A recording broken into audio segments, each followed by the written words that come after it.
말씀의 제목은 은혜 받은 성도의 삶입니다. 은혜 받은 성도의 삶이라는 제목으로 함께 이 새벽 말씀하도록 하겠습니다. 제가 어린 시절 이 교회 다닐 때와 지금 교회를 마주하면서 좀 달라진 양상이 제가 몇 가지 있음을 깨닫게 됩니다. 교회에 대한 인식이 많이 변했고 또 교회 사역의 동참도가 좀 많이 줄어들게 되었음을 제가 이 시간이 지나면서 저뿐만이 아니라 여러분도 깨달았을 것이고 저도 그렇게 깨달으면서 이 교회에 머물게 되었습니다.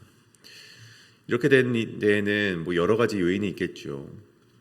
이 삶에 여유가 생기는, 각 사람의 삶 가운데 여유가 생겨서 교회로 오기보다는 우리가 그 여유 시간에 자신의 삶을 즐기는 그런 행태가 생겨나는 것도 있고, 또한 신앙생활을 지속하면서 생긴 나의 어떤 생각의 틀도 있습니다. 굳이 이렇게 하기보다는 우리가 이렇게 하기 위해선 롱런을 하기 위해선 어떻게 하기 위해서는 천천히 내가 참여하는 것이 낫겠다라는 생각의 틀이 자리 잡은 것도 있겠죠. 그래서 대다수의 사람들의 요즘의 신앙의 행태가 내가 아니어도 누군가는 하겠지라는 생각이 어느 정도 좀 자리를 잡은 것 같습니다. 특히 어떤 물질이 들어가는 일이나 시간을 내야 하는 일이나 누군가의 어려움을 좀 짊어져야 되는 일 가운데 예전 같았으면 뭐라도 우리가 함께 하자. 내가 물질이 없다면 시간이라도 참여하자. 내가 시간이 없다면 물질이라도 참여하고 내가 어떠한 모양이든 이것을 좀 참여해서 교회 사역에 동참하자 라는 모습이 예전에 있었다면 요즘 시대로 오면서 그런 마음보다는 그 자리를 좀 피하면서 말씀드렸듯이 내가 아니어도 누군가는 하겠지라는 마음이 더욱더 팽배해지는 시대가 요즘 시대이고 또 요즘 교회가 아닌가 싶습니다. 오늘 본문에서 바울은 마치 그러한 일을 좀 생각을 하며 이 교회에 대해서 아주 실제적인 이야기를 꺼내고 있다는 것입니다. 이 예배의 은혜나 신령한 은사에 대해서만 이야기하는 것이 아니라 오늘 말씀을 보면 이 연보에 대해서 이야기를 하고 있다는 것이죠. 자신의 선교 여정에 함께 동참하는 문제, 또 예루살렘 교회가 겪고 있던 어려움에 동참하는 문제, 그런 것들을 거론하면서 너희가 반드시 참여해야 한다. 그래서 이 참여해야 되는 그 이유에 대해서 오늘 말씀이 설명을 해주고 있다는 것입니다. 너희는 교회를 위해서 어떠한 점을 짊어지고 있는가? 또 하나님께 은혜를 받은 너희는 그 은혜를 어떻게 흘려보내고 있는가? 그런 질문을 던지면서 오늘 결론적으로 너희가 이 교회 사역에, 교회가 가지고 있는 어려움에 너희는 동참을 해야 한다. 그렇게 고린도 교회에게 권면을 하고 있다는 것이죠.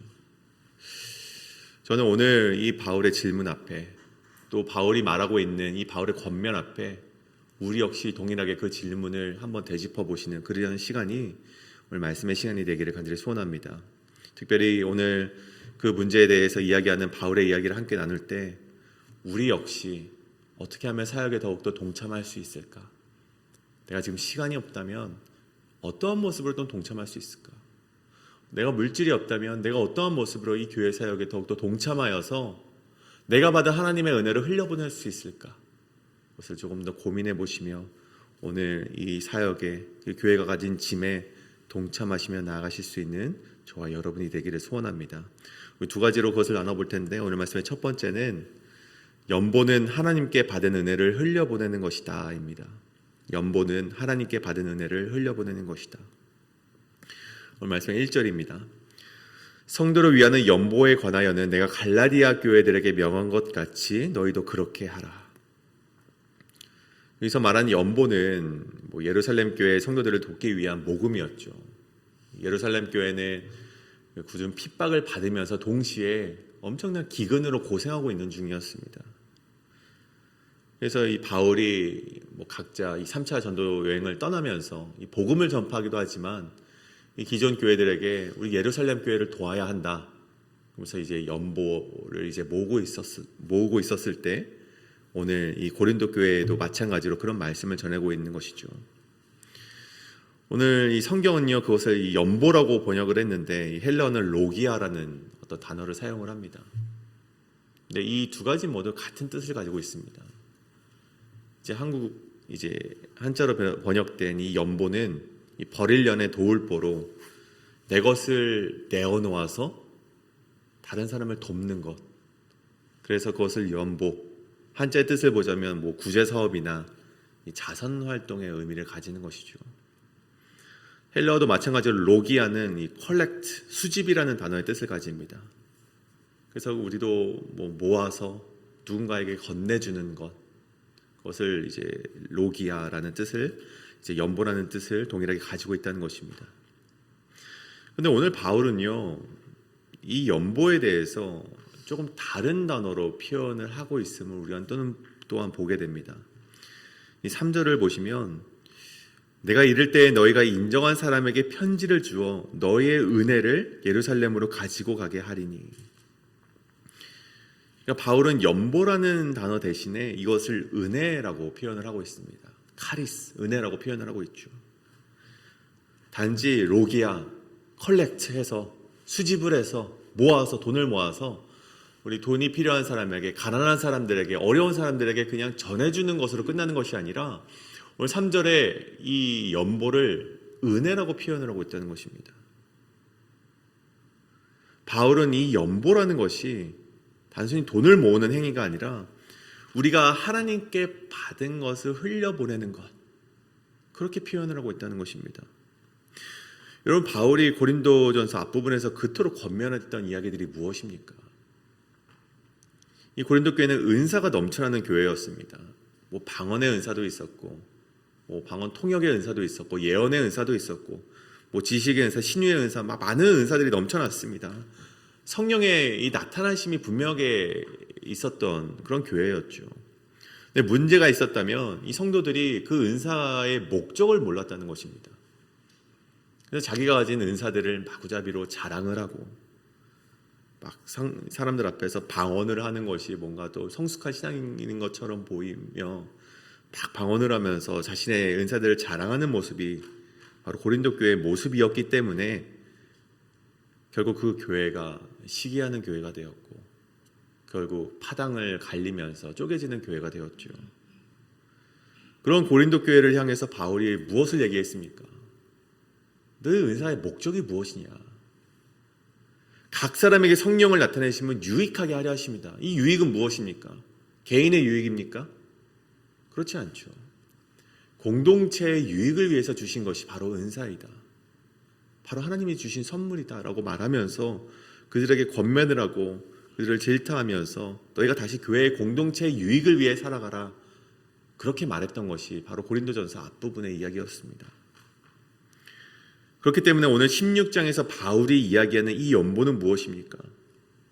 그 가르침에 대한 실제적인 적용에 대해서 보여주고 있다는 것입니다. 우리가 이 땅에 얻은 수입과 재물은 우리의 능력과 우리의 노력의 대가가 아니라 성경적인 관점에서 물질 또한 하나님께서 각 사람의 형편과 분량에 맞게 주어진 하나님의 선물이고 은사이고 청지기 전 직분이라고 말을 하면서 너희가 하나님께서 주신 이 선물을 흘려보내라는 것입니다. 그것이 바로 연보이고 오늘 말씀에 적용할 때 바울은 그것을 은혜라고 표현했다는 것입니다. 신령한 은사를 받았다고 자랑을 하면서 정작 굶주려 죽어가는 예루살렘의 형제들을 위해 내 주머니를 열지 못한다면 그것은 좀 거칠게 말하면 가짜 신앙이라는 것이죠. 물론 정말 내 것을 내어놓고 도와주고 싶어도 그러지 못하는 자들이 있죠. 근데 오늘 바울은 그것마저도 거론을 하고 있습니다. 그렇기 때문에 바울은 2절을 보시면 어떤 기계적인 액수를, 그런 평등을 요구하지 않습니다. 너희 각 사람이 수입에 따라서 그 연보를 내라고 말을 하고 있죠. 바울이 제시한 것은 어떤 평등적인 것이 아닙니다. 그러니까 말장난 같지만 우리 한자를 보면 평등과 이 형평은 다른 뜻을 가집니다. 이 평등은 우리 상황이 어떠하든지 상관없이 동일한 금액의 연보를 걷는 것입니다. 자, 우리 예루살렘 교회를 도와줘야 되니 오늘부터 한 200불씩 걷겠습니다. 막 하는 것이죠. 또 어떤 사람은 200불이 굉장히 부담되는 금액일 수 있겠지만 정말 좀 부유한 사람들에게는 그 200불이 돈도 아닐 수도 있겠죠. 근데 바울이 그렇게 하지 않았다는 것입니다. 형평적으로, 거룩한 형평의 모습으로. 형평은 무엇입니까? 많이 받은 자에게는 많이 걷고, 적게 있는 자에게는 정말 그 책임을 다할 수 있는 그 분량만큼만 그들에게 책임을 짊어 주었다는 것입니다. 은사를 많이 받은 사람은 그만큼 더 공동체적 책임을 하나님께서 맡기신 것이기 때문에 그 더 많은 분량으로 공동체의 책임을 짊어지고, 적은 분량의 은사를 받은 사람은 다른 은사를 더 많이 받았겠죠. 그 사람은 다른 모습으로 그 공동체적인 책임에 소임을 다하라는 것입니다. 결국 연보란 무엇입니까? 내게 주신 물질이 내 것이 아니라 하나님의 은사임을 인정하면서 너가 받은 은사를, 내가 받은 은사를 흘려보내라는 뜻인 것입니다. 그리고 그 은사를 사용하여 고통받는 형제의 필요를 채우는 가장 구체적인 사랑의 실천이 오늘 말씀에 연보로 나타나게 되었다는 것입니다. 여러분, 오늘 이 말씀을 우리에게 적용하길 원합니다. 그러기 위해서 필요한 것이 있다면 오늘 여러분에게 있는 것이 여러분의 노력으로 이룬 것이 아니라 하나님께서 주신 선물이라는 것을 먼저 깨달은 것이 우리에게는 반드시 필요하다는 것입니다. 그래서 이 하나님께서 주신 선물을 나의 탐욕이나 나의 안위를 위해서 채워가는 인생이 아니라 교회를 세우고 공동체를 세우는데 그 나의 받은 은혜를 흘려보내는 여러분의 신앙이 반드시 필요하다는 것입니다. 이것이 바로 하나님께서 우리에게 주신 은사의 이유요, 우리에게 베풀어 주신 은혜를 하나님께 올바르게 갚아드릴 수 있는 그런 신앙의 모습인 것입니다. 오늘 저와 여러분이 그러한 모습으로서 신앙생활을 하시면서 주님께 받은 은혜를 흘려보내실 수 있는 그런 연보의 모습으로, 또는 어떤 교회의 공동체적 책임을 짊어질 수 있는 모습으로 흘려보내실 수 있는 저와 여러분의 모습이 되기를 간절히 소원합니다. 이것이 바로 오늘 말씀의 첫 번째, 연보는 하나님께 받은 은혜를 흘려보내는 것이다 입니다. 오늘 말씀의 마지막 이 두 번째는 주님의 일은 함께 짐을 나누어 감당해야 한다 입니다. 주님의 일은 함께 짐을 나누어 감당해야 한다. 그렇게 우리 연보에 대해서 설명을 하고 하반절부터는 이 자신의 선교에 대한 구체적인 여정의 일정과 또 이 디모데 아볼로에 대한 행방에 대한 이야기에 대한 그런 말씀이 이루어지고 있습니다. 가장 먼저 5절과 6절이죠. 내가 마게도냐를 지날 터이니 마게도냐를 지난 후에 너희에게 가서 혹 너희와 함께 머물며 겨울을 지낼 듯도 하니 이는 너희가 나를 내가 갈 곳으로 보내어 주게 하려 함이라. 바울은 지금 오늘 말씀을 보면 밑에 보면 에베소 교회에 지금 머물고 있습니다. 그 에베소에서 이 복음을 전파하고 있는 것이죠. 근데 바울은 지금 당장 이 문제를 맞닥뜨리고 있는 고린도 교회에 가겠다고 말을 하지 않습니다. 다만 그리스의 이 북부 지역이었던, 좀 더 높이 있었던, 위쪽에 있었던 이 마게도냐 지역을 돌고 나서 너희에게 가겠다라고 오늘 말을 하고 있는 것이죠. 바울은 이 당시 3차 선교 여행 중이었고 이 오순절까지 이 에베소에 머문다고 했으니 약 5월에서 6월 정도의 기간까지 여기에 머물겠다, 그렇게 말을 하고 있는 것입니다. 그리고 와서 이 마게도니아 지역까지 검색을 해보니까 한 430마일 정도 되는 거리를 그가 올라갔다가 다시 고린도 지역으로 오겠다라고 말을 하고 있는 것이죠. 이 먼 거리를 굳이 돌아서 마게도냐에 들리는 이유가 있습니다.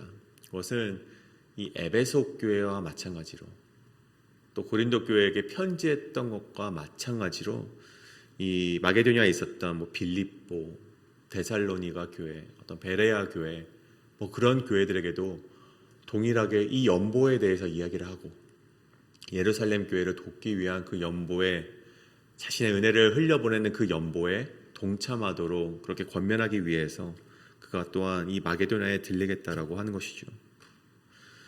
그리고 그 후에 고린도 교회를 갈 것이고 그곳에서 겨울을 지낼 것이라고 말하는 그런 바울의 또한 의도가 또한 있습니다. 한 6월쯤에 이 마게도냐로 가서 또 이제 고린도 교회에 왔을 때 그 시기가 한 11월쯤, 시기적으로 보면은 그렇게 될 텐데 그때가 이제 겨울철이지 않습니까? 근데 겨울철에는 이 지중해 해양 상황이 그렇게 좋지가 않습니다. 겨울 폭풍이 좀 일어나고 있고, 그래서 겨울에 항해를 한다는 것이 그에게는 어떻게 목숨을 좀 걸어야 되는 일일 수가 있기 때문에 이 항해가 제한되는 상황에 자신이 고린도 교회에서 좀 머물다 가겠다라는 뜻도 있었습니다.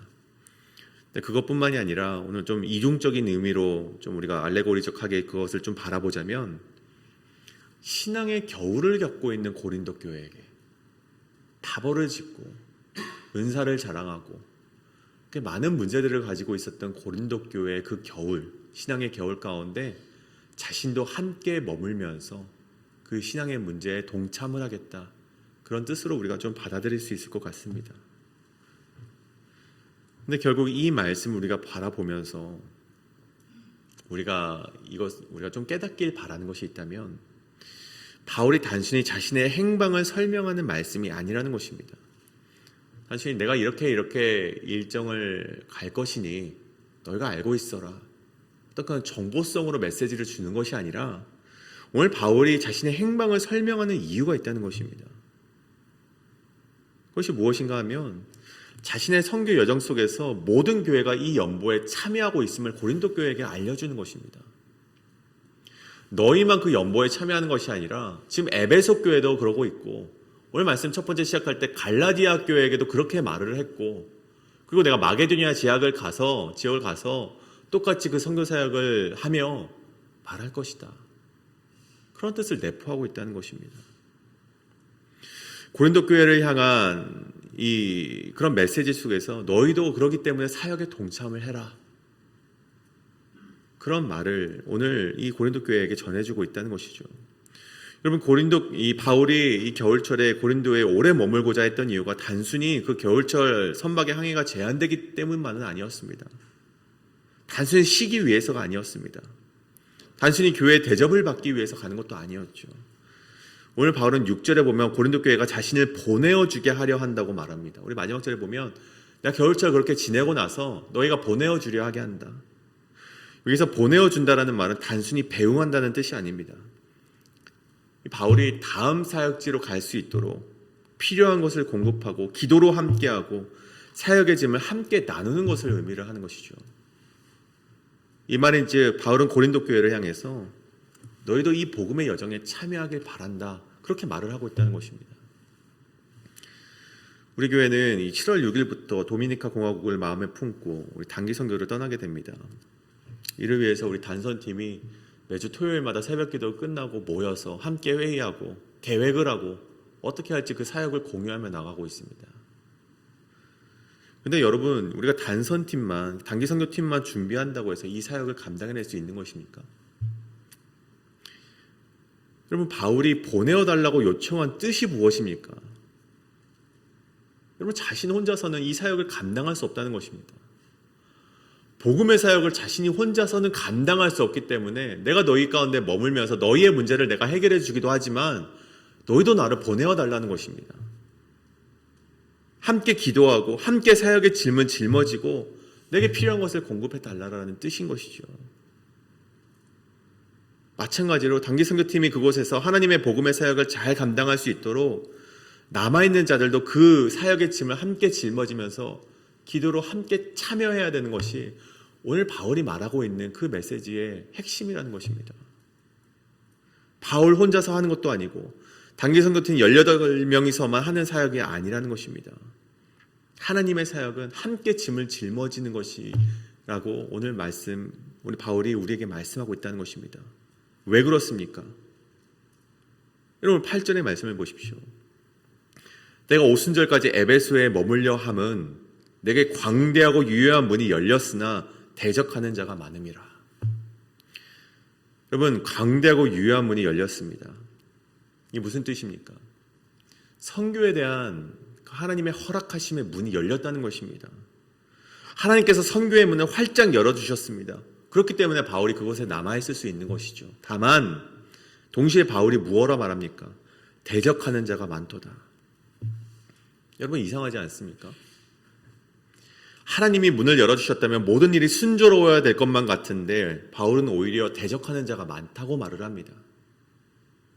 광대하고 유효한 문이 열렸는데도 불구하고 대적하는 자가 많다라고 합니다. 여러분, 하나님이 문을 열어주셨다고 해서 반드시 방해가 없다는 뜻이 아니라는 것이죠. 하나님이 열어주신 문이 크면 클수록 그 문 앞에는 그것을 막아서는 대적의 수가 많을 수 있다는 것입니다. 복음의 문이 열리면 대적의 소리도 커지고 교회를 세우려고 하며 흔드는 일이 생기기 마련이라는 것입니다. 그래서 하나님께서는 무엇을 주셨습니까? 그 짐을 혼자 짊어지라고 하지 않으시고 그 짐을 함께 나눠질 수 있도록 하나님은 우리에게 교회를 보내주셨다는 것입니다. 바울에게도 그 복음에 대한 열정이 있었지만 혼자서 그 복음의 사역을 감당해낼 수 있는 힘은 없었습니다. 그렇기 때문에 고린도 교회에게 그렇게 요청을 했던 것이고 많은 교회를 함께 돌면서 그 교회들 가운데 함께 동참하라고 말을 하고 있는 것입니다. 그러기 위해서 오늘 말씀 후반절에 보면 바울에게는 디모데가 필요했고 아볼로가 필요했고 디모데에게는 그런 교회들이 필요했고 아볼로에게도 그런 교회들이 필요했다는 것입니다.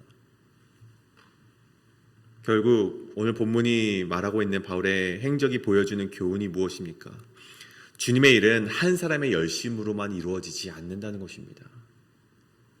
주님의 일은 하나님의 은혜를 받은 사람들이 각자의 자리에서 각자의 짐을 짊어지고 서로를 세우며 함께 감당할 때 그 일을 우리가 하나님의 뜻대로 성공할 수 있음을, 승리할 수 있음을 오늘 바울이 우리에게 말해주고 있다는 것입니다.